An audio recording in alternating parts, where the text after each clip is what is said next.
Hello everyone, welcome back to your own channel. आज हम करने जा रहे हैं आपकी worksheet number 50 subject science class 10th हमारी डेट 21 के लिए। तो चलिए शुरू करते हैं। आज की वर्कशीट में हम पढ़ेंगे कार्बन एंड इट्स कंपाउंड। जो हम पढ़ रहे थे उसी को कंटिन्यू करेंगे। आज हम एलोट्रोप्स पढ़ेंगे कार्बन के। ठीक है, एलोट्रोप्स क्या होते हैं? देखो, एलोट्रोप्स डिफरेंट फॉर्म होती है उसी एलिमेंट की है। एलिमेंट वही है लेकिन उसकी फॉर्म अलग है। ठीक है, हैविंग डिफरेंट फिजिकल प्रॉपर्टीज, उसकी कुछ प्रॉपर्टीज अलग हैं, कुछ केमिकल प्रॉपर्टीज अलग, मतलब जो केमिकल प्रॉपर्टीज हैं वो सेम है तो वही एलिमेंट। ठीक है, कार्बन है, कार्बन ही है वो, लेकिन उसको अलग अलग फॉर्म्स में हमने अरेंज किया हुआ है। ठीक है, तो वो उसके एलोट्रोप्स होंगे। जैसे कि डायमंड है, ग्रेफाइट है, ये दो एलोट्रोप्स हैं किसकी? कार्बन के। ठीक है, अब डायमंड और ग्रेफाइट में देखो, पहले है बेसिस ऑफ डिफरेंस। क्या क्या डिफरेंस है इन दोनों में? पहले स्ट्रक्चर का डिफरेंस देखो।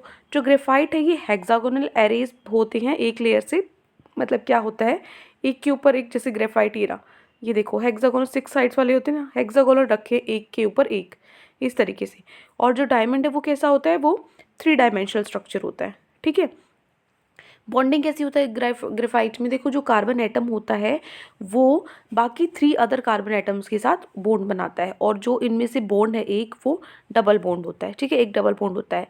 डायमंड में एक कार्बन एटम है, वो 4 बाकी कार्बन एटम्स के साथ बॉन्ड बनाता है और एक 3 डायमेंशनल स्ट्रक्चर बनाता है। ठीक है, अपीयरेंस जो ग्रेफाइट है ये स्मूथ और स्लिपरी होता है, चिकना होता है, स्मूथ होता है। जो डायमंड है वो हार्डेस्ट नोन सब्सटेंस है। ठीक है, जो अब तक सबसे हार्डेस्ट सब्सटेंस है ना, वो है ये। और उसके बाद कंडक्टिविटी की बात की जाए तो जो ग्रेफाइट है वो गुड कंडक्टर है क्योंकि उसमें फ्री इलेक्ट्रॉन्स होते हैं, लेकिन जो डायमंड है वो बैड कंडक्टर है बिकॉज उसमें कोई फ्री इलेक्ट्रॉन्स नहीं होते। यूजेस, जो ग्रेफाइट है उसको लुब्रिकेंट में यूज़ करते हैं। पेंसिल लेड, जो पेंसिल का सिक्का होता है, जो आप लिखते हो पेंसिल से, उसका जो सिक्का होता है वो ग्रेफाइट होता है। डायमंड, कटिंग टूल्स, ज्वेलरी, इतना ज़्यादा हार्ड होता है तो इसलिए हम उसको यूज़ करते हैं टूल्स को कट करने में, ज्वेलरीज वगैरह में। ठीक है, तो ये यहाँ पे आपको स्ट्रक्चर्स दिख रहे हैं। ये देखिए, ये डायमंड का स्ट्रक्चर है, ग्रेफाइट का स्ट्रक्चर है, ये किसका स्ट्रक्चर है? देखो, ये जो स्ट्रक्चर है यहाँ पे फुटबॉल की तरह जो आपको दिख रहा है, ये है फुलरेंस का। पहले डायमंड का देखो, जो डायमंड है ना उसको हम सिंथेसाइज कर सकते हैं by subjecting pure carbon to very high pressure. Carbon को बहुत ही ज़्यादा हाई प्रेशर पे रख के, टेम्परेचर पे रख के डायमंड हम बना सकते हैं। जो सिंथेटिक डायमंड्स होते हैं वो छोटे होते हैं, otherwise indistinguishable from natural diamonds, otherwise उनमें कोई डिफरेंस नहीं होता, जैसे नेचुरल होते वैसे ही होते हैं। ठीक है, अब बात की जा रही थी इस डायग्राम की। ये डायग्राम में क्या था? ये था फुलरेंस। ठीक है, ये भी एक अलग अलग क्लास है कार्बन एलोट्रोप्स की।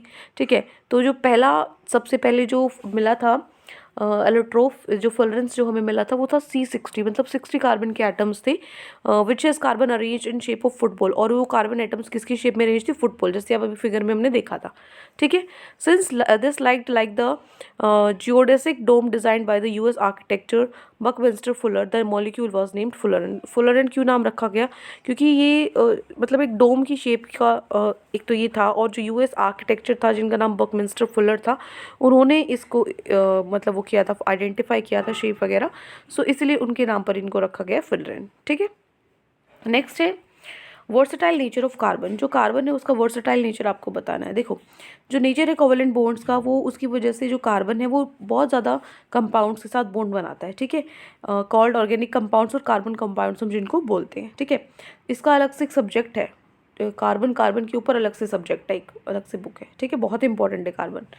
अब और क्या क्या प्रॉपर्टीज़ हैं इसकी? कैटेनेशन और टेट्रावैलेंसी। कार्बन है जो, कैटेनेशन में क्या है, जो कार्बन है उसकी एक अलग क्षमता है उसके पास बॉन्ड बनाने की बाकी कार्बन्स के साथ, जिसकी वजह से मॉलिक्यूल है वो लार्ज हो जाता है, लार्ज मॉलिक्यूल बनाने की क्षमता ये रखता है। इस प्रॉपर्टी को हम कैटेनेशन बोलते हैं।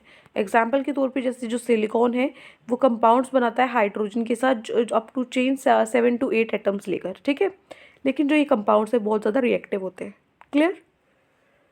नेक्स्ट है the carbon carbon bond is very strong and stable. जो कार्बन बॉन्ड है वो बहुत स्ट्रॉन्ग और स्टेबल होता है, जिसकी वजह से लार्ज नंबर ऑफ कंपाउंड्स है वो एक दूसरे के साथ लिंक्ड रहते हैं। ठीक है, नेक्स्ट है टेट्रावैलेंसी। जो कार्बन है 4 वैलेंस इलेक्ट्रॉन्स है, it can bond with 4 carbon atoms, monovalent atoms. 4 valency है इसकी, तो जिसकी वजह से ये 4 कार्बन एटम्स के साथ या फिर मोनोवैलेंट एटम्स के साथ या oxygen, hydrogen, nitrogen, sulphur, chlorine के साथ बॉन्ड बना सकता है। ठीक है, एक रीज़न है जो फॉर्मेशन जिसकी वजह से स्ट्रॉन्ग बॉन्ड्स बनते हैं कार्बन से, उसका स्मॉल साइज। ठीक है ना, छोटा जो साइज़ है, जो जिसकी वजह से जो न्यूक्लियस है वो क्या करता है, hold on to the shared pair of electrons strongly, जिसकी वजह से जो न्यूक्लियस है वो होल्ड कर पाता है इतनी पेयर ऑफ इलेक्ट्रॉन्स को ज़्यादा स्ट्रांगली। जो छोटा होता है तो जो बॉन्ड्स हैं एलिमेंट्स बनाता है having large atoms are much weaker, क्योंकि अगर ज़्यादा लार्ज होगा तो जो बॉन्ड्स होंगे वो वीक होंगे। क्लियर?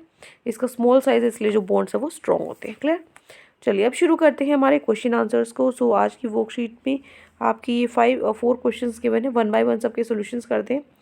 फर्स्ट क्वेश्चन है why carbon shows versatile nature.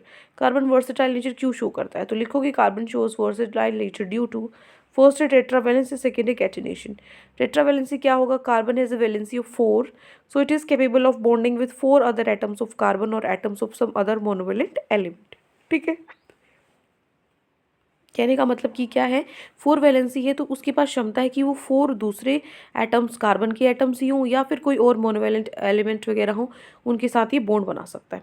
दूसरा कैटिनेशन। कैटिनेशन में क्या है, जो प्रॉपर्टी है कार्बन की, कार्बन एलिमेंट की, वो किसकी वजह से? उसके एटम्स की वजह से, कि वो ज्वाइन कर सकते हैं एक दूसरे को और एक लंबी चेन बना सकते हैं, कार्बन चेन, जिसको हम कैटिनेशन बोलेंगे। ठीक है, सो ये हो गया आपका क्वेश्चन नंबर 1। नेक्स्ट है question number 2, why do carbon atoms form a large number of compounds. Carbon atoms है वो लार्ज नंबर ऑफ कंपाउंड्स क्यों बनाते हैं? तो देखो, जो कार्बन है वही एक ऐसा एलिमेंट है जो बहुत सारे डिफरेंट कंपाउंड्स बना सकता है, क्योंकि हर एक जो कार्बन एटम है उसमें 4 केमिकल बॉन्ड्स हैं अदर एटम से मिलने के लिए, बिकॉज जो कार्बन एटम है वो उतना एग्जैक्ट स्मॉल है, कंफर्टेबली फिट करता है as a part of very large molecule. Molecule के जो बड़े बड़े मॉलिक्यूल उनके अंदर इतना फिट कर जाता है, इतना छोटा होता है ये इसके स्मॉल साइज़ की वजह से, जिसकी वजह से एक तो स्ट्रॉन्ग बॉन्ड्स उसके बनते हैं और ये ज़्यादा कंपाउंड्स के साथ ये लार्ज नंबर ऑफ कंपाउंड्स को फॉर्म कर सकता है। ठीक है, so carbon has these properties of tetravalency and catenation.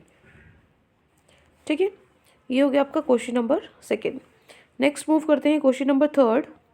Third question है what is the minimum number of carbon atoms in Florence and what is it shape.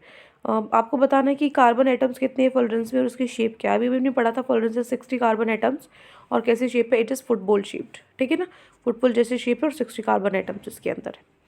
Now last question, question number 4 क्या है, अब वो sharpens a pencil at both the ends. जो एक लड़का है वो दोनों तरफ से पेंसिल को छिल देता है। ठीक है, and connects them to the poles of a battery, और दोनों तरफ से जो पेंसिल उसने छिली है उसको बैटरी से वो कनेक्ट कर देता है। ठीक है ना, बैटरी से कनेक्ट कर देता है। Will the current flow through the circuit, जो करंट है वो फ्लो करेगा सर्किट से, गिव रीजन दो। ठीक है, देखो yes the current will flow through the electric circuit, कि जो करंट है वो फ्लो करेगा इलेक्ट्रिक सर्किट से। क्यों करेगा? क्योंकि जो ब्लैक सब्सटेंस है ना ये पेंसिल का, ये क्या होता है, ग्रेफाइट होता है। ठीक है, ग्रेफाइट होता है, और जो ग्रेफाइट है वो गुड कंडक्टर ऑफ इलेक्ट्रिसिटी होता है, जिसकी वजह से जो ग्रेफाइट कोर है पेंसिल का वो करंट पास करना अपने अंदर से अलाउ करेगा, जिसकी वजह से जो करंट है फ्लो करेगा सर्किट में। ठीक है, ये है आपका लास्ट क्वेश्चन नंबर 4। तो ये 4 क्वेश्चन आज आपकी वर्कशीट में गिवन थी। आई होप आपको अच्छे से समझ में आ गए हैं। कोई भी डाउट है किसी भी क्वेश्चन में तो कमेंट सेक्शन में आप मुझसे पूछ सकते हैं, और अगर आपको लेक्चर अच्छा लगे तो चैनल को सब्सक्राइब कर सकते हैं, वीडियो को लाइक कर सकते हैं। आज के लिए इतना ही, मिलते हैं नेक्स्ट वीडियो में। Till then take care, bye bye.